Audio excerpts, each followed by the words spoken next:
Welcome to impressive Bangla. বঙ্গে তো জন্মি হিংসে বঙ্গবাণী, সেসব কাহার জন্ম নির্ণয় ন জানি।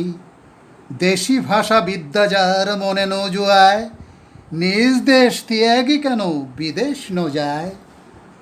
আজ থেকে ৩৫০ শতাধিক বছর আগে বাংলার কবি আব্দুল হাকিম এই জলদ গম্ভীর প্রতিবাদ উচ্চারণ করেছিলেন। বাংলায় জন্ম নিয়ে বাংলা ভাষার প্রতি যেসব বাঙালি অবজ্ঞা পোষণ করে, অশ্রদ্ধা পোষণ করে, তাদের প্রতি কবি তাঁর তীব্র ক্ষোভ প্রকাশ করেছিলেন। সেই সমস্ত বাঙালি, তাদের জন্ম পরিচয় কি এ নিয়ে কবির সংশয় রয়েছে, আর তাদেরকে দেশ ত্যাগ করে চলে যেতে বলেছেন অন্য কোনো দেশে, অন্য কোনোখানে।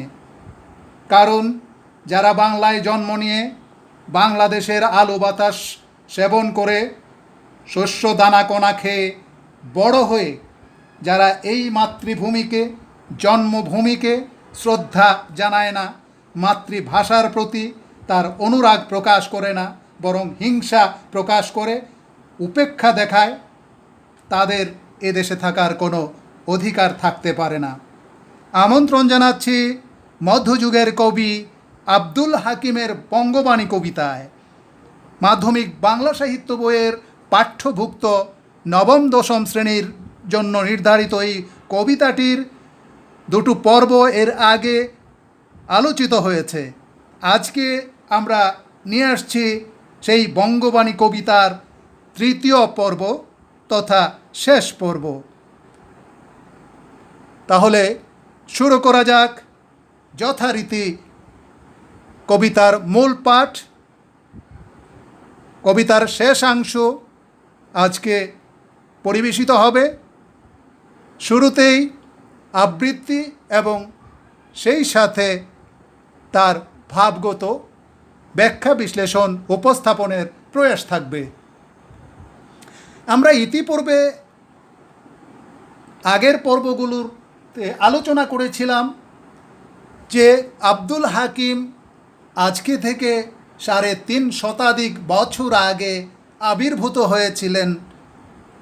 যেই বাংলা সাহিত্যের সময় বিচারে যেটাকে মধ্যযুগ হিসাবে চিহ্নিত করা হয়, বঙ্গবাণী কবিতার ভাবগত তাৎপর্য উপলব্ধি করতে হলে কবির উপস্থাপিত তার যে শব্দচয়ন, ছন্দের বিন্যাসে, পংক্তির সজ্জায় তিনি যে ভাবকে গ্রথিত করেছেন, তিনি যা বলতে চাচ্ছেন, এই কবিতার ভাব বিষয়বস্তু আমাদের হৃদয়ঙ্গম করতে হলে, উপলব্ধি করতে হলে সেই ৩৫০ শতাধিক বছর আগের বাঙালি সমাজে প্রচলিত শব্দ, বাংলা ভাষার প্রয়োগ রীতি, তার বাক্যবিন্যাস, কোন ধরনের ভাব প্রকাশ করা হতো, কিভাবে করা হতো, সেই ধারণা কিছুটা হলেও রাখতে হবে। একই সাথে কবি আব্দুল হাকিম যেহেতু সন্দ্বীপের সুধারামপুর গ্রামে জন্ম নিয়েছিলেন, যেটা প্রাচীন ভুলুয়া তথা আজকের বৃহত্তর নোয়াখালীর অংশ ছিল, বাংলাদেশের সর্বদক্ষিণের বঙ্গোপসাগরের কূলে এক দ্বীপ দেশ এই সন্দ্বীপ, যেটি বর্তমানে চট্টগ্রাম জেলাভুক্ত। তো এই কয়েকশো বছরের ব্যবধানে বাংলা ভাষা যথেষ্ট তার রূপ বদলেছে, বিবর্তিত হয়েছে, তার আঙ্গিক প্রকাশভঙ্গি, বাক্য এবং শব্দের প্রয়োগ কৌশলও অনেকটাই পরিবর্তিত হয়েছে। তো এই আলোকেই এই কবিতাটাকে দেখতে হবে।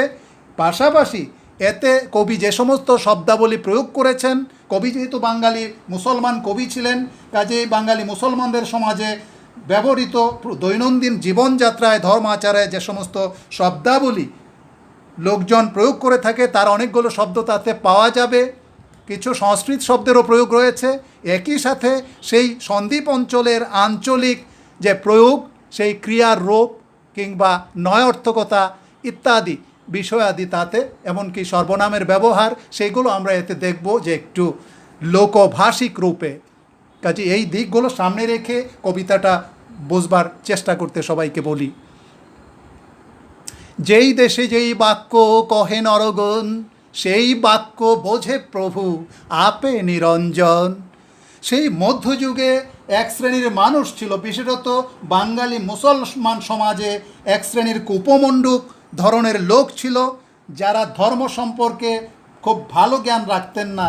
ছিল ধর্মান্ধতা, বিপুল পরিমাণ কুসংস্কার, ধর্ম সম্পর্কে অজ্ঞতা ইত্যাদি নানা পশ্চাৎপদতা এবং নেতিবাচকতার কারণে মাতৃভাষা বাংলার প্রতি তারা যথাযথ শ্রদ্ধা প্রদর্শনে ব্যর্থ হয়েছিলেন।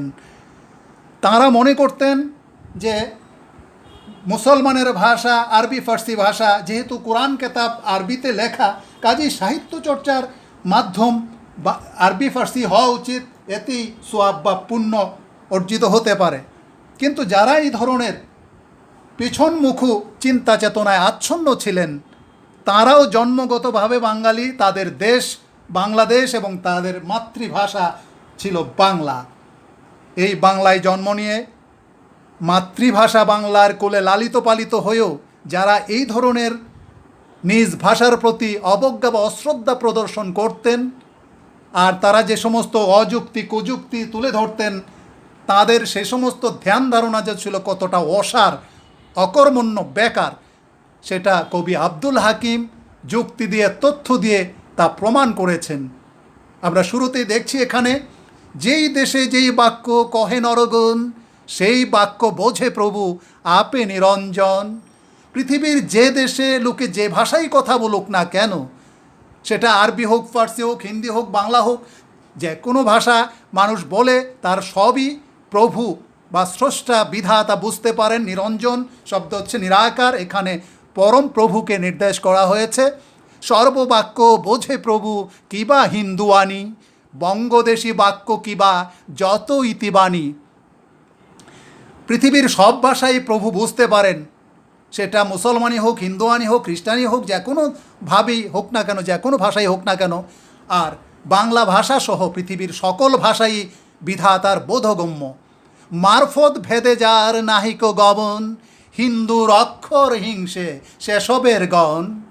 মারফত, মারফত শব্দের অর্থ হচ্ছে মরমী সাধনা, মারেফাত, এটা আরবি শব্দ থেকে, কিন্তু এখানে কবি যে ভাবগত অর্থে প্রয়োগ করেছেন সেটা হচ্ছে লোকজন যারা যে কোনো বিষয়ের অন্তর্গতভাবে ভাবতে রাজি নয়, গভীরভাবে যারা চিন্তা করতে আগ্রহী হয় না কিংবা যোগ্যতা থাকে না, তারা কি করে, তারাই এই শ্রেণীর পশ্চাৎপদ লোকজন, এত নিম্ন জ্ঞানের লোকজনই বাংলা ভাষাকে হিন্দুদের অক্ষর বা বিধর্মীদের অক্ষর বলে হিংসা করে।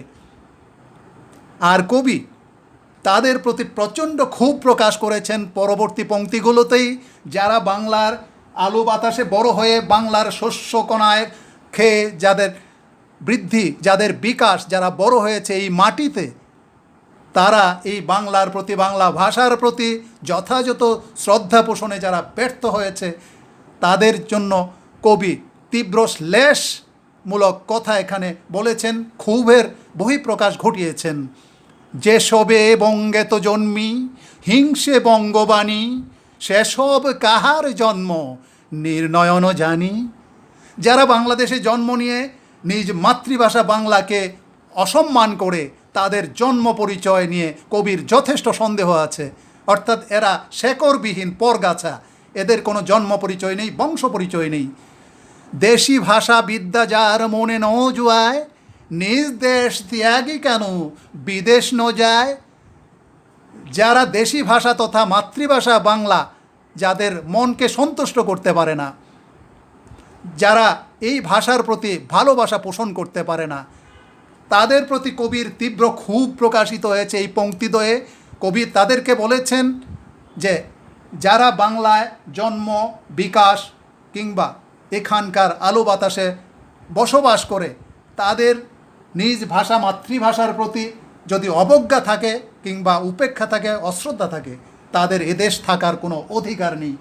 তারা যেন এই বাংলাদেশ ছেড়ে পৃথিবীর অন্য কোনো দেশে, অন্য কোনো স্থানে আশ্রয় নেয়। এরপর সর্বশেষ দুই পংক্তিতে কবি এই কবিতার ভাব উপসংহার হিসেবে উপস্থাপন করেছেন মাতা পিতামহ ক্রমে বঙ্গেত বসতি, দেশি ভাষা উপদেশ মুনে হিততি। বংশ পরম্পরায় আমরা বাঙালিরা এই বাংলায় জন্ম নিয়েছি, আমরা এখানেই বিকশিত হয়েছি।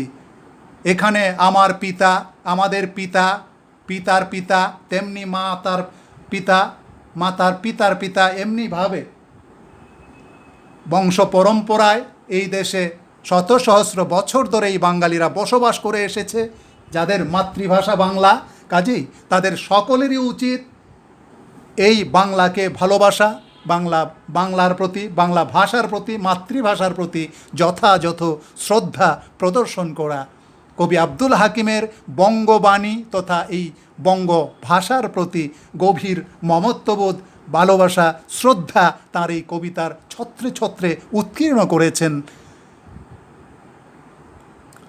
বর্তমানে অনেক শব্দই প্রচলিত নেই, কিংবা অনেক শব্দ যথেষ্ট পরিবর্তিত হয়ে ব্যবহৃত হচ্ছে। কবি আব্দুল হাকিম তার বঙ্গবাণী কবিতায় এমন অনেক শব্দের প্রয়োগ করেছেন যা তার সমকালে প্রচলিত ছিল, কিন্তু বর্তমানে আমাদের কালে এসে তার অনেকগুলোই হয় বিলুপ্ত কিংবা আংশিক পরিবর্তিত হয়ে গেছে। আমরা তেমন কিছু শব্দ এখানে উপস্থাপন করছি অর্থ এবং টিকাসহ। নিরঞ্জন, নির্মল, এখানে সৃষ্টিকর্তাকে নির্দেশ করা হয়েছে। বঙ্গবাণী, বাংলা ভাষা। আপে, স্বয়ং, বঙ্গদেশী বাক্য, বাংলা ভাষা।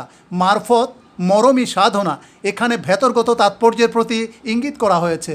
দেশি ভাষা, মাতৃভাষা। জুয়ায়, যোগায়, ত্যাগী, ত্যাগ করে। পিতামহ, দাদা। হিত, কল্যাণ।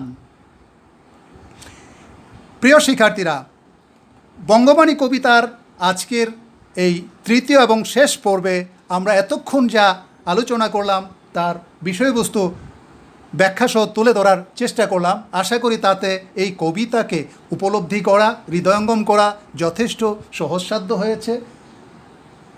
আশা করি এতে বিভিন্ন পরীক্ষায় উত্তর দেওয়া সহজ হবে।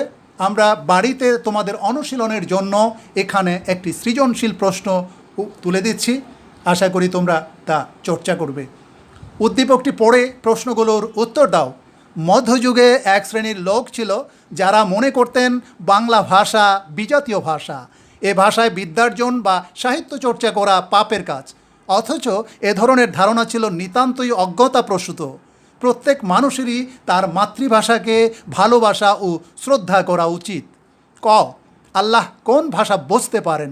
খ, বাংলা ভাষাকে হিন্দুর ভাষা বলে কারা অবজ্ঞা করত এবং কেন? গ, যারা বাংলায় জন্মগ্রহণ করে বাংলা ভাষাকে অবজ্ঞা করে তাদের সম্পর্কে কবির উপলব্ধি কি? ঘ, উদ্দীপকের বিষয়বস্তুর সাথে কবির মনোভাবের সাদৃশ্য বিশ্লেষণ করো। প্রিয় শিক্ষার্থীরা, এতক্ষণ মনোযোগ দিয়ে আমাদের এই পাঠদান শোনার জন্য, আমাদের সাথে থাকার জন্য ধন্যবাদ জানিয়ে এখানে ইতি টানছি। পরবর্তী ভিডিও দেখার জন্য লাইক, কমেন্ট, শেয়ার এবং চ্যানেলটি সাবস্ক্রাইব করার আবেদন রেখে এখানেই সমাপ্তি টানছি। ধন্যবাদ।